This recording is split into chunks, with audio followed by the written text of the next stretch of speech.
Alright, so I wanted to take a second and go over kind of a review of starting up a web page, and then we're going to get into some new information, which is going to be creating different sections and footers. So I'm just going to open up Dreamweaver real quick.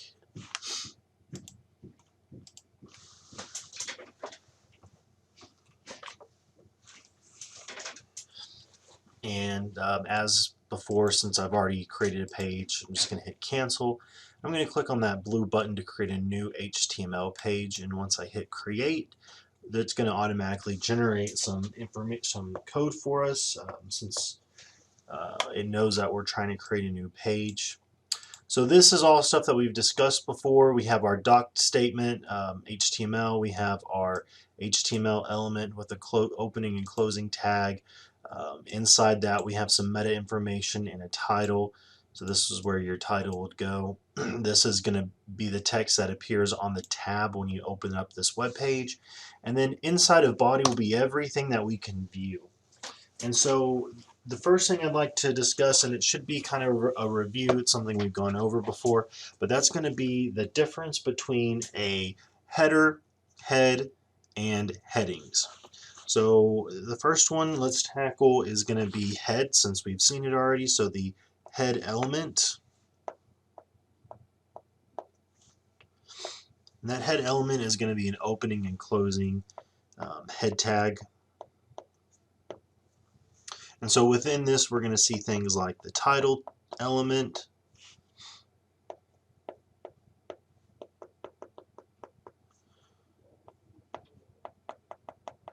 and we're also going to see a lot of metadata. This really helps out with search engine optimization. So this is all going to be our head element.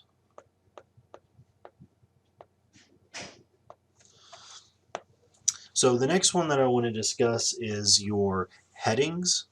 And so these are going to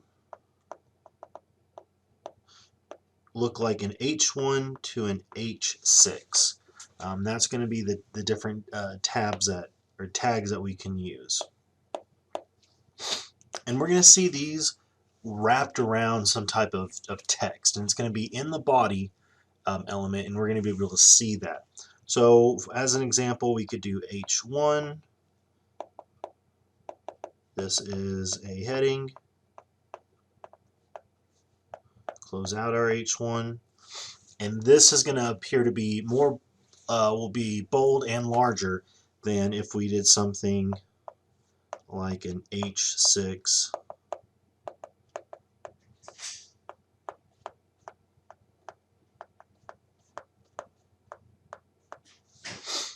And so H1 through H6, it gets smaller and smaller. So let's take a look at what that's going to look like inside of Dreamweaver real quick. So we're going to create an H1 tag. Dreamweaver tries to help us out as much as possible. So once we started typing the tag, it created the whole element for us with an opening and closing H1 tag. So this is a heading 1. And let's go down and create an H6. This is a heading 6. So you can see the difference there in size, but using these headings are extremely important when you're creating a hierarchy to the information on your page. It also really helps out with search engine optimization. Alright, so the next one is a heading. I'm sorry, the next one is a header, not a heading. And your header, think about it as what you would typically see maybe like in a letterhead format. So that's typically things like a logo, and maybe the navigation is typically found within the header. So within this, this is simply a type of section that you're defining that typically contains things like a logo, navigation, That's pretty much the most common things that we're going to see within those sections. And let's take a look at what this is actually going to look like. The opening will be header, and then within this we'll have all the coding for things like a logo or navigation, whatever it may be. And then to close that out, we're simply going to put header again. So review very quickly. It's important to realize the difference between these different elements. So we have the head, we have headings, and then header. These all sound very similar but are different in how they function and what we use them for. So be sure that you don't forget these. It's going to be pretty important that you remember these.